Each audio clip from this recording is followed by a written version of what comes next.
again, and welcome to Out of Curiosity with Mz.ChiGurl, and I'm your host, Mz.ChiGurl. I can't help myself when I start saying Mz.ChiGurl. I just automatically start laughing, even if I don't feel like it. And honestly, I'm gonna be honest with y'all, yeah. I really didn't feel like recording content recently, so I don't know if the last video, I can't remember if I shared that my mother was living with me, and so now my mother is well enough where she's able to move back home. And so she moved back home, and she has the option to come over to my home on the weekends if she like. But Monday through Friday, she's at home. I have a caregiver with her to make sure that everything is running smoothly while I'm trying to work. So I went back to work, let me see, 30 days now ago. And so I went back to work and I knew stuff was up. And I think I kind of shared with you guys that I felt like I didn't know if my position was going to be secure when I came back from medical leave. And well, I was right. Um, it's been 28 days now, and 28 days ago, I found out that I have been laid off from my position, or rather, my role has been eliminated, is the official wording that was given to me. And it is so funny because, y'all, they gave me a lot of paperwork that I've been inundated with, as far as like I got a Diddy contract that I got to sign if I want to get a severance. I'm reading all this paperwork just to see what things are going to look like with me. But I will say that I appreciate this about the company that I'm with. They offer what they call a redeployment program. And so I can go into the redeployment program, which I did, and try and find a position somewhere else within the same company. But that hasn't been going well for me. It's not funny. I think this is just a nervous thing. Instead of being sad or upset, I started laughing. So forgive me, y'all. Um, and they also career services. And so I think they really offer the career services because I'm being honest with you, and this is allegedly because companies cannot age discriminate. But they're getting rid of my generation. Gen X is being pushed out of the workforce. And so it was just my time. And so for those who haven't been in the workforce for a while, or not workforce, but haven't been out there job hunting for a while, and maybe they don't have their resume together or just any of those skills together, they offer career services, and I really like the career services company that I'm with. And I started it, I want to say 2 weeks after I learned that I was going to be laid off. And so right now I'm still employed. I have they basically gave me 45 days. And so I'm at my 30-day mark, so I have another 2 weeks of working, and then I'll get a severance if I sign my DD contract. And, then I could start, looking for the things. Or if I were to find a job beforehand, all I have to do is let them know what is my last day, and I still could get my severance package if I sign the Diddy contract. Everything depends on that Diddy contract, y'all. And so, it's funny because some of the things that I wanted to talk about and do and say, I cannot do because of this Diddy contract. And this Diddy contract, I can't say too much about it, but I'm just gonna say it's really funny. It has verbiage in there that says that even like if something happens to me, my heirs can't talk about it. If I told my son and he decided to go after this company, he can't do it because of this Diddy contract. I'm serious. Oh, I'm sorry. So I was just too through. It took me 2 weeks to get through the DD contract as well as all of the paperwork that they give you, about medical plans and what's going to happen with this and what's going to happen with that. Because I have 24 years in corporate America, actually a little more. Let me see. I have 26 years total and 24 years with this particular company. And I left the company for a year and then I came back. And so I have a total of 18 straight years with this one company. And so, with all that being said, I've been looking to try something different, which is, kind of what this was about. Me getting on social media, trying to see if this is something that I could move into. And I'll say this, that when my manager was telling me about, being let go, like, it was funny. I was talking to one of my friends and she was like, just stop talking, just stop talking. And she didn't even want to hear what the woman said. But I let the woman give her whole little script because you could see she was reading it. And so she gave me her whole little script. And I'm smiling, because I'm like, okay, this is what I wanted. I wanted the package so that I could try and do something else. First thing I did is I contacted all my friends and family. And I was like, I got laid off, y'all. And I don't know, but they kind of brought me down. It was a bunch of condolences, like a bunch of condolence calls and texts. And I wasn't expecting to get the calls and everything. And so I was like, no, this is what I expected. I told y'all this was coming. Y'all act like this. No, I knew this was coming. So by the end of the day, especially after talking to my son, my God, I was mentally drained because it was like everybody was just like, "Oh, I'm so sorry," and this and that. And thank God I didn't have everybody, like my son was the one who put the cherry on top of it when he was like, well, what are you going to do? Well, what about when that runs out? And what about when this runs out? How you going to keep this place? And I'm like, no, fool, you still working? And can't more. I'm sorry, that's another story.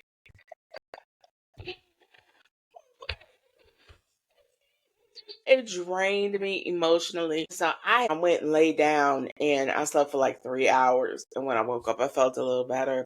I am dealing with a lot. I am the caretaker, of a caretaker. She took care of my stepfather for 22 years. And now she's trying to get used to not having to care for someone anymore because unfortunately his health situation was too much for me, for sure. I did it for 2 weeks and I was like, I need some help. Anyway, she can't do it anymore. I retired her. I told her she's retired from caretaking.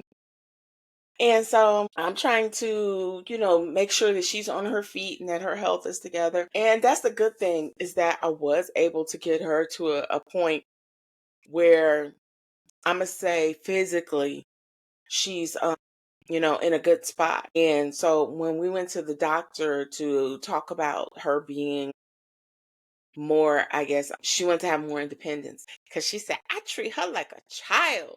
But yet she calls me mama. And so, after the whole thing, and, we were having our little things and interactions and everything. And the thing is, I'm just too much like my mother. And she couldn't take herself. That's what it was. And so we got her place all fixed up. And so we repainted it. I got her some new furniture. We made it into basically a girl's pad for her because this was the home she moved into with her husband, and this was the home he had with his first wife. My mom was his second wife. And so I was like, oh no, we're gonna make it all your own. And so she seems very happy with it. She likes the little, like, my mom's at the point where some things she cared about and some things she didn't. Like when I was trying to get rid of too much of her furniture, oh, talk about World War III. Yeah. And so it was like I had to stop everything and then reevaluate how we were going to take the next steps. And so we did, we worked things out, told her things that she didn't need to keep and things that she could keep. And then some things we're going to modernize. And so that's where we're at. And so she has a little girl pad. I take her food, I cook her food. It's an ebb and flow of things that have to be done. And so far, since she's moved back home, things are really good between she and I because when she was living with me, we were starting to clash more. And it was because it seemed like I was going through the same thing that I went through with my son. So you guys know my son is in his early 20s. When he's first hitting adulthood, that's still my baby. And so I would baby him. But then when I'm saying, okay, you're older, so you need to do the things, and he's like, well, I don't know what to do. And so you're in this learning phase of trying to teach a young adult to be an adult and how to take care of himself and to do things. The funniest thing is the doctor's appointments. There's no more, okay, you got a doctor's appointment on this day. It's, you need to go to the doctor and schedule an appointment. I don't know how to do that. And so I'm having to do the same things with my mom, but with my mom, I will manage her appointments. But it's like one minute she's a baby, she's sitting at the table. Well, when we gonna eat? I'm like, you grown, you can go in the refrigerator and get something to eat. She's like, no, I need you to cook me something. It was crazy.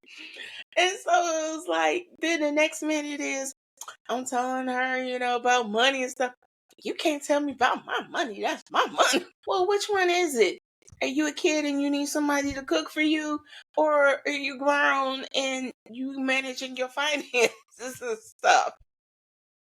So, oh my God, like I said, it's just been real crazy. And I don't know if I spoke about the dynamics between my step siblings and I, but that has really changed. So I never like grew up with any of them. And there's only one who's my age and she's a year older than me, and the rest of them are millennials. And so they're all in their 40s and late 30s. And their involvement has been a sore spot for me. I feel like that I've been thrown into this quandary alone, and I'm an only child. My mother's the only child. And I'm like, I need you guys to help me. This is your father.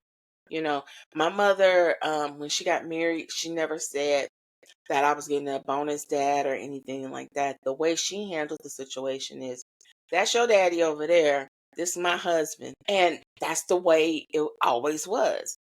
That's my mother's husband. That's not necessarily, even though his title is stepfather, he wasn't my father. He was my mother's husband. And that's how it was set up for me. And so that's how I'm trying to tell them, it's your daddy, not my daddy. Y'all need to take over. And that hasn't been happening. And so I've had to step up and do a lot. And I was wondering how I was going to do all this and go back to my 9 to 5 job. And so when I actually did start working, and I was like, okay, how am I going to do this and take care of the things? But things kind of work themselves out. Like I may be repeating myself as far as the nursing home, but putting him in the nursing home and retiring her from caregiving. But now, like I said, me having to take care of her, and especially in another place. And so the problem is my mother won't eat. And so, like, she was underweight. And so, like, when she was living with me, I had to put the weight on her. And as you can see, I know how to put some weight on. So I got some weight on her. She got a nice little weight. Everybody keeps coming to her telling her she looks healthy. And that's because, I made sure she ate and everything. And so now it's like having to manage her eating and her taking her supplements and things like that over at another place. And so that's what our conversations are, like, what did you have for breakfast? What did you have for lunch, dinner, and all that stuff? And I have a caregiver who goes in to check on her. And like another thing you have to do is you have to keep them active, because she's only known caregiving for 22 years. She's taken care of my stepfather for that whole time period. And they've been married for, it'll be 34 in November. And so she's trying to get acclimated to doing new things. And so like the doctors want her to, go out and do things. And I keep telling her about, like, I found out there's a senior daycare.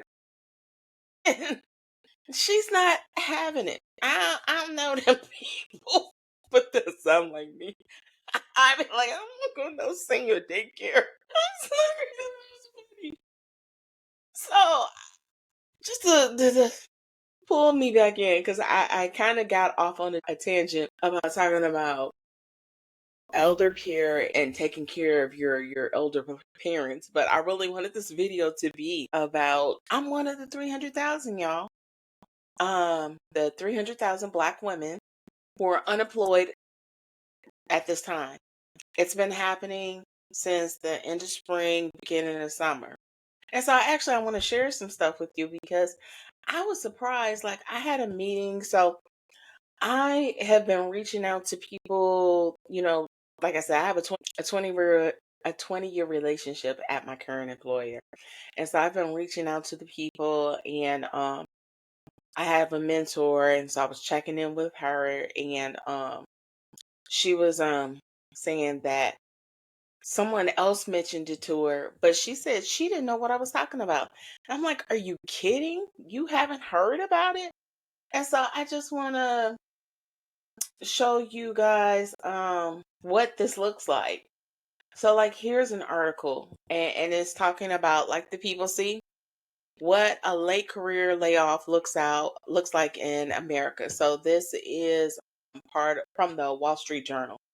And it said many take longer to find new jobs while others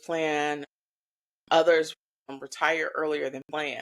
And so that was something that I had to consider and figure out if this was something that I was going to do because I thought that I was going to be able to work at this company until I retired. And like I've talked to financial advisors and so forth. I got another 14 years. I am not at the point where I can retire. And so having to start over, it's actually, and I guess it's not really starting over. It's more having to reinvent or see if I need to reinvent myself for this new job market because it's a whole new thing. I'm just going to read a little bit of what this article says. Again, this is from the Wall Street Journal online. And it says getting laid off is challenging. Getting laid off later in life is especially so. People in their 50s often have mortgages, college bills, and other significant financial responsibilities. And those who lose their jobs can find it harder to get new ones that match their old paychecks. And exactly, that's what I'm starting to see. Like for jobs that for a position for what I currently do, I actually make more than what the industry is paying on these job boards now. And so it's been something else trying to navigate this space. And so if I want to go to the next level to actually try a position that's a little bit higher than what I've been doing, I need to get certified. And I've known about being needing to get certifications, I'm gonna say, for about 10 years. And I just haven't done it. And so, you know, it is what it is. Here's another article. This is just some of the stuff because, like I said, when my mentor said she hadn't seen it and that I told her it was even on the news, and she said she hadn't seen it on the news. And I'm like, I don't know what she looks at as far as news. Some people don't do social media, but I'm seeing it all summer. Look at this. More than 300 Black women have lost jobs, but financial help is here. Read on. And so this is just talking about, and I'm glad I did stumble on this one. So let me just tell you what it's about. There's actually a grant program out there that was created for Black women by a Black woman. And so it says, it's the opening line for us. Who's coming to save Black women? Black women, of course. Thank you to the Root for covering the global state of women. And it says, to every woman who's ever carried the weight and still showed up, this one's for you. To everyone who's donated, shared, and said, we got us, thank you. The State of Women Relief Fund was created because 318 Black women lost their jobs in 90 days, and no one is coming to save us. So we did what we've always done, show up for each other.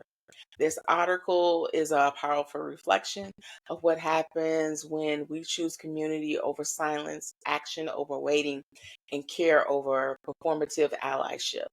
donate and apply for emergency relief grants, all at, and I'll post this in the description of this video so you guys can read it as well. But this is some of the things that I was seeing, and this was just one of the things I saw that was a positive thing I wanted to make everybody aware of. There's another one. I love this woman. She gives great advice. She's called, if you follow her on the Instagram, she's called the Elite Recruiter. And she said, too young to retire. And wait, what did it say? Now I'm gonna have to go back to see what it said because I missed it real quick. But here's another one. Look at this Barlow alert. Black women's unemployment is rising fast, and it's a bad sign for everyone. And then there's this one, too young to retire, too old to hire. Watch this. And so she's trying to give you some of her expertise as to what you need to do to try and find a job or decide what you're going to do in this market. Here's another one. Step aside, quiet quitting. Now employers are having to worry about quiet cracking. So it's talking about the millennials who are now suffering in silence because of all the work they have to do as a result of the job market or the jobs out here getting rid of all of the older people who had all the knowledge, and they're now having to take over. Here's another one. No friends in the pipeline. Why 300 Black women were pushed out of the workforce. If you've been impacted, here's 3 videos to help you. And this is Forbes. And so, again, I could put this in my description of the video, but I'm just saying, this is a thing. This is a thing. And we as Black women are the targets. And so I'm having to maneuver through this. Here's another article that's more recent. And this is from the real DL Hughley. And it says Black unemployment is back to pandemic levels under Donald Trump. So, needless to say, here's a woman who's doing unemployment diaries. I don't plan to do a diary that's just about this. I plan to talk about the things that I've been going through. But this is one topic that I wanted to go through with everyone just so you can see that this is a thing. This last article is actually what I sent to my mentor because she said she didn't know. And I was like, look, here it is in essence. Black unemployment surges to its highest level since 2021. And it goes on to explain how in August, the unemployment rate for Black Americans jumped to 7.5%, the highest since October of 2021, and more than double the rate for white workers, which is why I wanted to also talk about this, that our demographic is severely being targeted. They said to break it down even further, Black men saw a 7.1 rate while Black women are 6.7. The women have experienced greater loss since the start of the year. Black teens have faced the steepest battle with a staggering 24.8% in unemployment. And don't mention people who are in college or getting ready to graduate. So this is what I wanted to share with you guys, just so you understood some of the things that I'm having to deal with, and that I was trying to figure out, and which also caused me to feel like I think I was going through a melancholy. Is the best way I can describe it. It's like I wasn't like really depressed, but I've been dealing with a lot. Like I found out that, so share a little family business, just so you know, like I said, so I'm having to take care of my mother, and my stepsister took over as the medical power of attorney for my stepfather. So that's helping me so I don't have to do the things, especially since that's just my mother's husband and not what I consider my father. And so the thing is that I think she's moving kind of funny, like I understand there being issues in the parent-child relationship, but I don't know. The biggest thing to me was that my stepfather has been sick for a while, and I understand, he's been suffering and everything, but she signed a DNR, which stands for Do Not Resuscitate, and didn't tell my mother. And the only reason why we found out is because the nursing home contacted me because I pay the bills. So I'm paying for the nursing home, of course, through their money, not my money. I don't have nursing home money. So they contacted me and they were like, "Hey, did you know? Because da da da da." I'm like, "No, nobody told me nothing." I said, "This is the first I'm hearing about it." They told me how you went in the hospital and everything. And I'm like, even though I said I need help and that I couldn't handle it on my own, my mother still wants to know the things. She wants to know what's going on with her husband, and we do go visit him. And so it was like, okay, we didn't visit him for Labor Day, so that's when he was in the hospital. And you guys didn't think that my mother needs to know? You guys signed a DNR, and then like, what was funny is that the nursing home is telling me, because they sent him to the emergency room, and the emergency room was like, we don't have any idea. No, they said there's DNR in place, so we can't do this and do that. And so they sent him back to the nursing home. And so then the nursing home was like, well, when we spoke to the hospital, they were saying that there's a DNR in place, and we weren't aware of that. And they were like, that his daughter did it. And so we asked his daughter, and she said she didn't do it. And I said, well, I didn't do it either.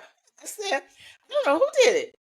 And so I did some investigation because I'm also his stepdaughter, even though we don't have that relationship. I can get access to his information. I just can't make decisions because, his daughter now has that capability.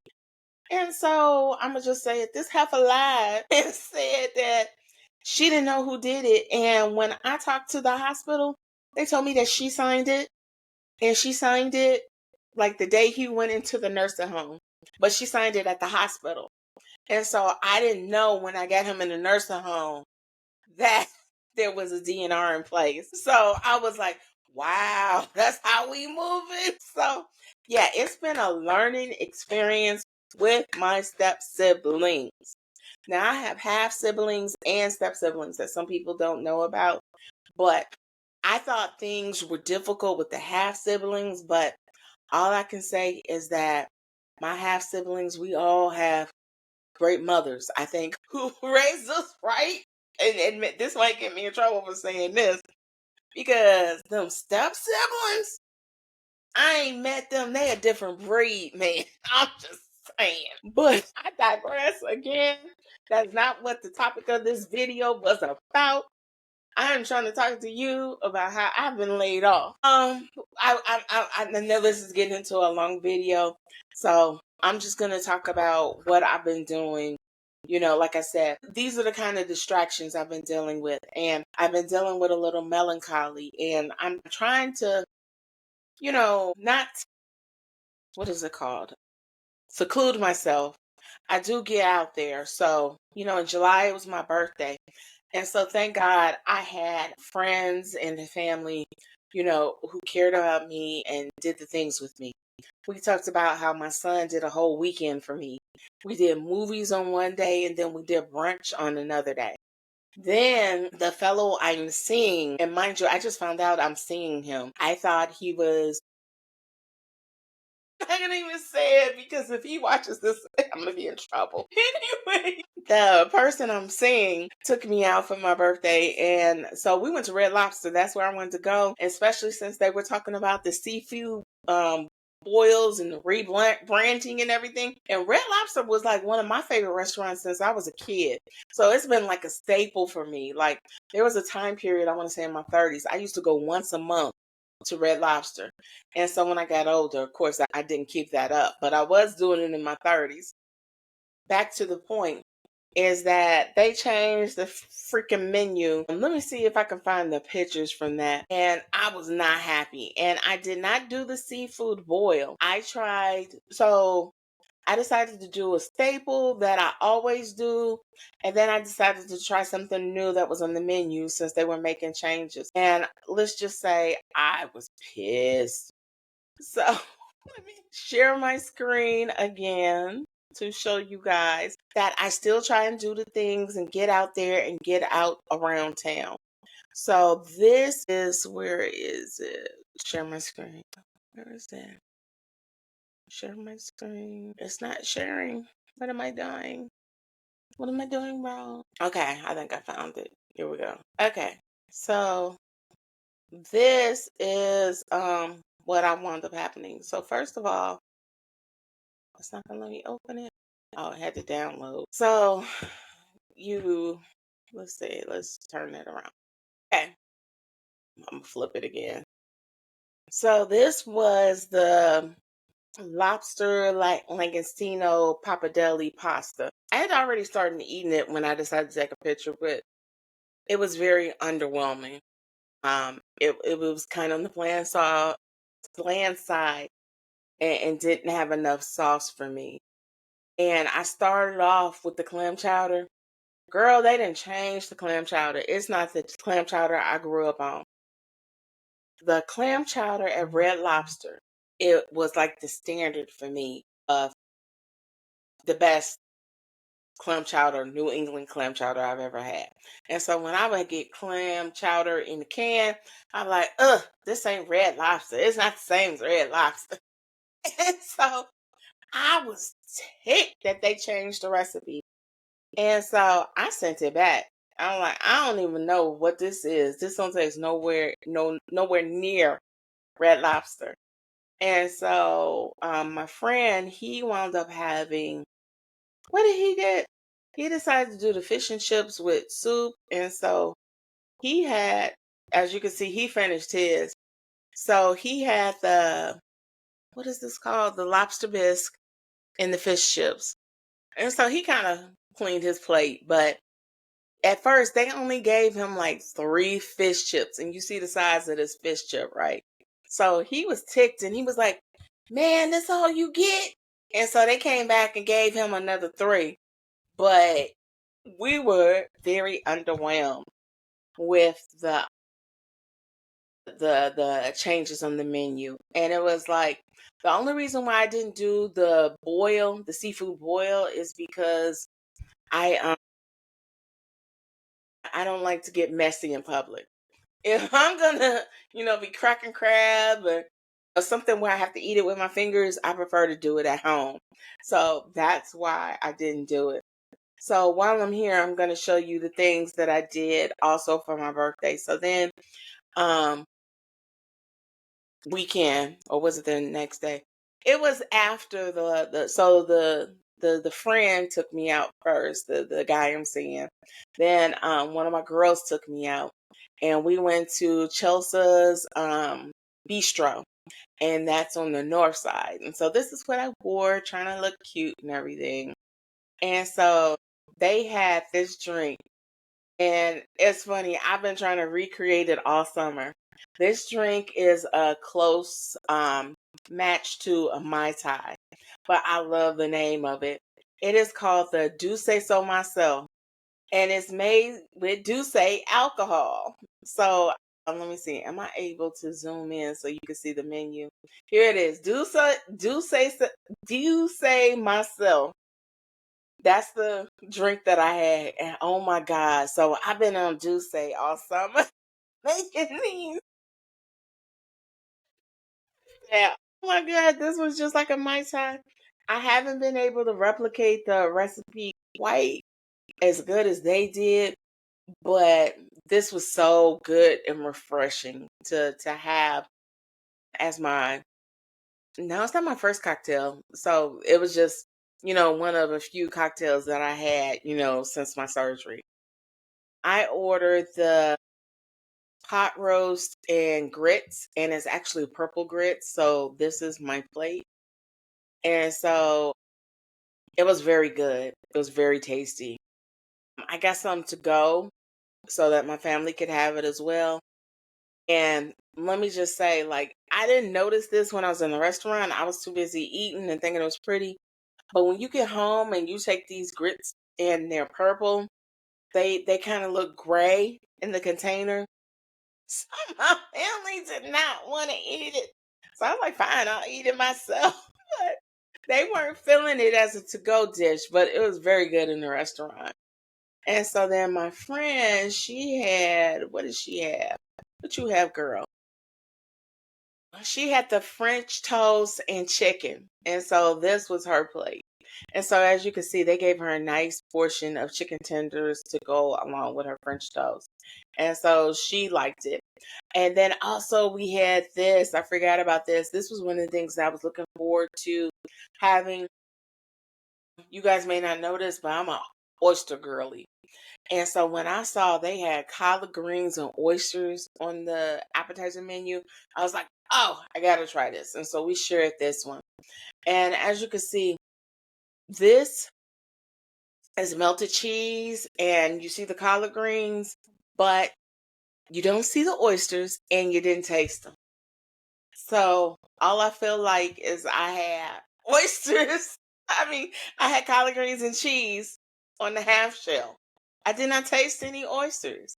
And so I was disappointed in that fact, but the restaurant itself was great. I really enjoyed myself. And then a few weeks later, I went out with another one of my girls. And so this is me trying to look cute. This was called the Wine Fest, I want to say, at the Oak Grill restaurant. And oh my God, this restaurant was on the news 2 days ago. It actually had a fire. So I don't know if the restaurant is up and running, but it was that day. And it was it gave me California slash summertime vibes. So for their drinks, this is an Aperol spritzer. I don't know if you guys are familiar with it, but let me just show you the drink menu. So they had an espresso martini. If you know me, you know I don't drink coffee. So I didn't get that. And then they had a drink called the Green Street cocktail. And so it has, what does this say? I can't read. It says Fotoliza. See, I can't pronounce it. Something Blanco, green key herbal elixir, and cucumber agua fresca. And so I tried this mofo, and it had a spicy rum, and I don't do spicy. So I tried this mofo, and I didn't like it. My friend liked it, but it tasted like grass to me. I was like, if you're trying to be healthy, this was not the place. But I did like the decorum, and I mean, they had a balcony that I was able to go to, and like the table. Look at these pretty flowers. These are Gerber daisies. I love Gerber daisies.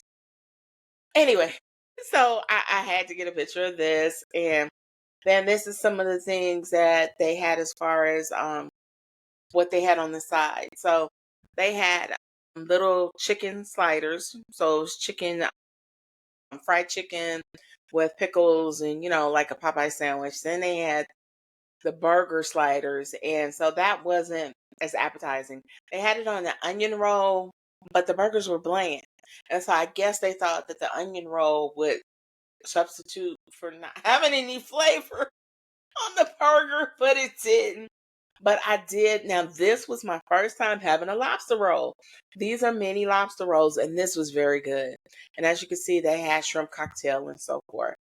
And then they had a make your own charcuterie board.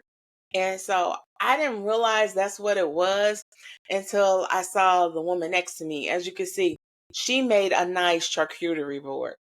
I wouldn't have been able to do that, but I did walk around the table and I did post some of these videos on Instagram. So if you follow me on Instagram, then you saw, oh, I'm sorry, the sound is loud in my ear, but this was part of the table where you can make the charcuterie board. And then this was the outdoors. And as you can see, went out a little bit on the balcony and this is me, at the balcony and me drinking my Aperol spritz. I had a few of those, and it was delicious. So that was pretty much what I did for the summer. So yes, that was me trying to get out and do the things before I went back to work. And so since I've gone back to work, I haven't gone anywhere, but I do have something planned. I'm going to something called Clink Fest. So I'm gonna share this under I gotta find the rules, what it's called. But basically, Clinkfest is where they're gonna have some food and they're gonna have some drinks. And it looks like it's going to be a good time. And I bought these tickets last November because I saw that they're in the hundreds when you actually have to go, and I bought them for half the price. So I guess regular price was 150 because I bought half price, and so that means I spent $75 on the tickets plus taxes and fees. So anyway, this video is long enough.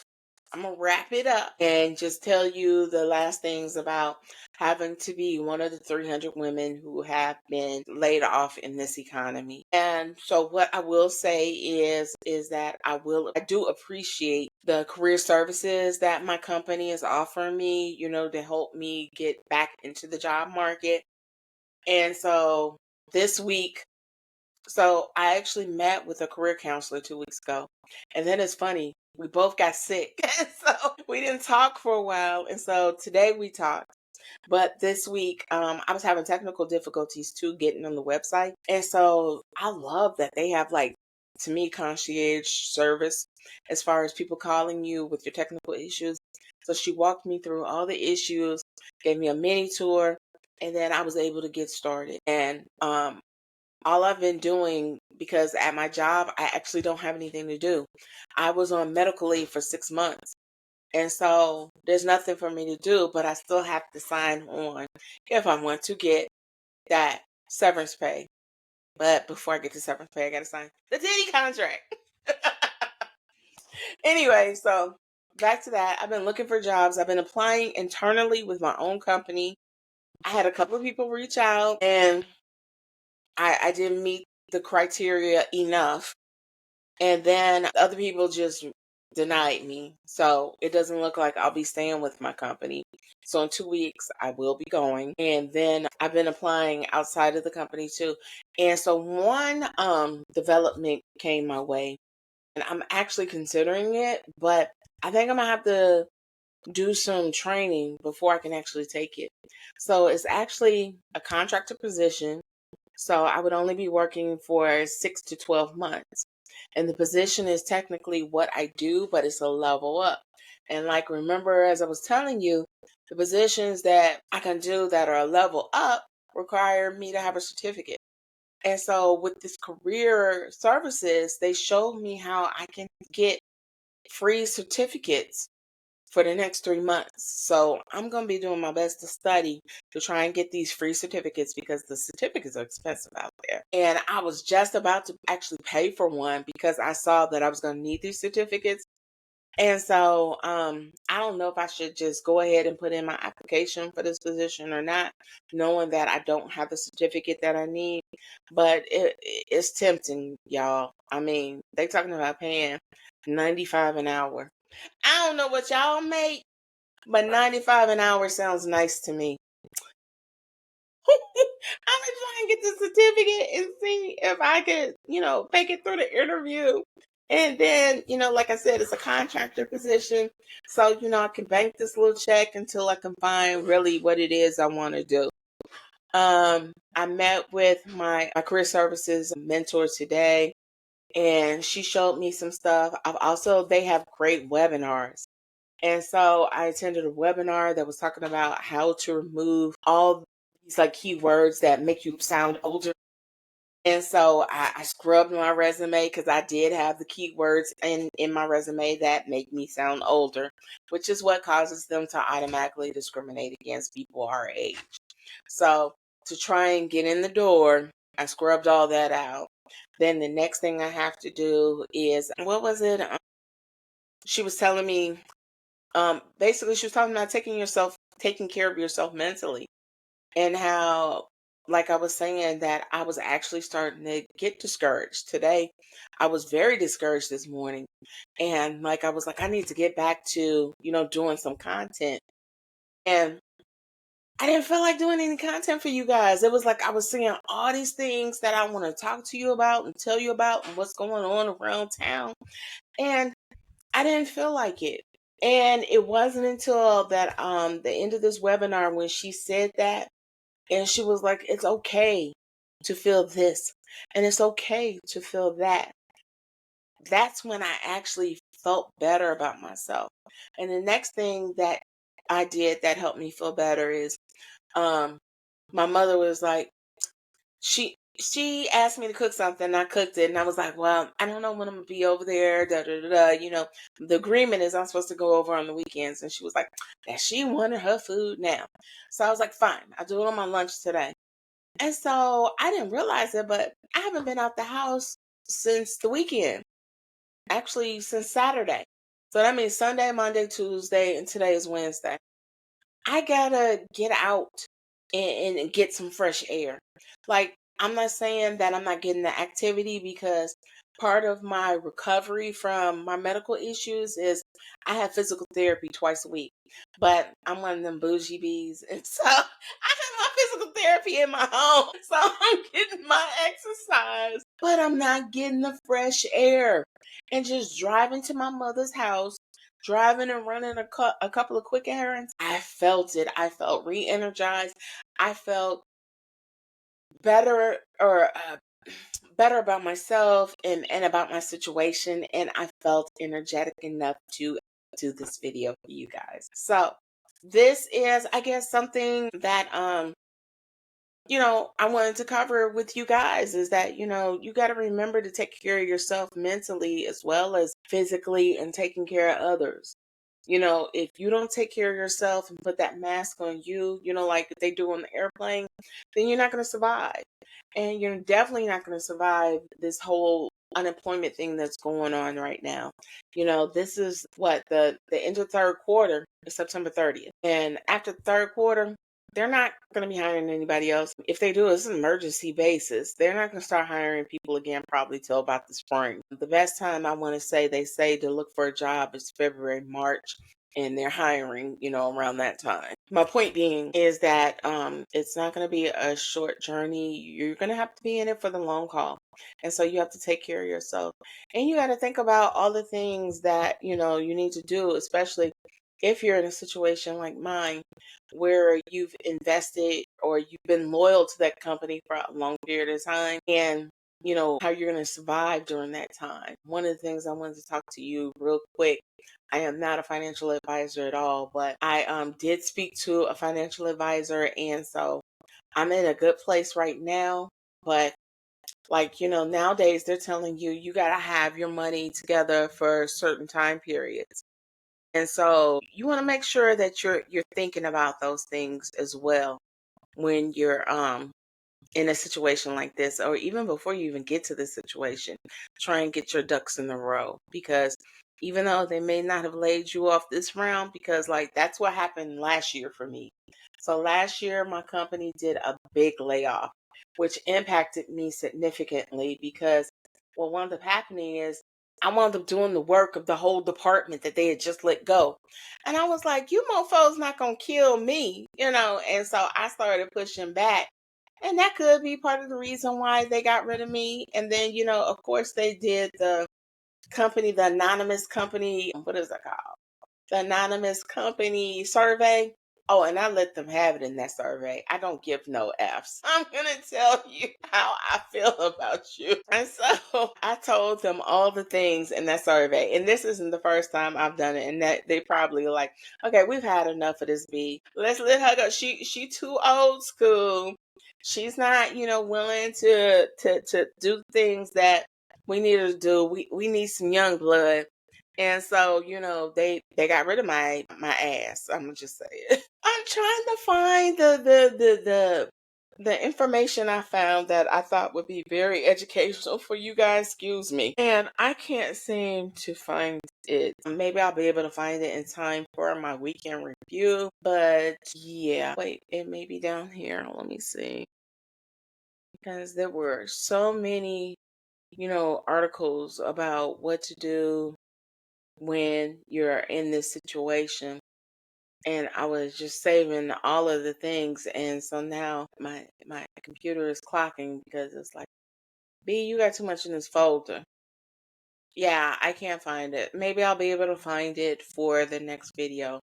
So again, I gotta get better at this. I I don't be reminding y'all to like and subscribe my video. Please follow me or subscribe if you haven't already done so. Please like the video. Likes are how I grow, and it is also how you can find other content creators who are like me with similar materials. And then lastly, comment. I only get one loyal viewer who comments and nobody else's comment. I want to hear what you guys have to say, good, bad, or indifferent. If you think there are some things that I need to improve on, I want you to tell me about it. I want to hear the things. This is how I get better and how I can roll out better content to you. Or maybe more, what's the word I want to say? More entertaining content that could help you out in some way, that I could provide you with some of the things. I did, even though I didn't find what I was looking for, I did find something else that I thought was a great reminder for Black women. So I'm going to share my screen and show you this. So before we get out of here, this is what I want to show you. Let's share my screen. Share. Yeah. Okay. So this was posted by someone who's called Black History Studies on Instagram, if you want to look it up yourself. And it says Black Women Rest. That's R, which stands for reclaiming. Take back control over your time and energy. Focus it on what truly matters. E, refocusing energy towards causes, goals, and people who are genuinely aligned. S, strength. Recognizing the inner power in setting boundaries and prioritizing self-interest. And T, time. Value in preserving time and a resource that must be invested with intention. Take the pledge, the 92% pledge. All right, y'all. This was Mz.ChiGurl being Mz.ChiGurl and telling you about her journey through the initial steps of going through unemployment, because I still got 2 more weeks. I'm still working 2 more weeks, and then I'll be unemployed and part of the 300,000 Black women who are currently unemployed in this economy. Thank you for joining me and listening to me again, watching, subscribe, and I'll talk to you again, hopefully this weekend, to give you our weekend recaps of what to do around town and things to do. Thank you.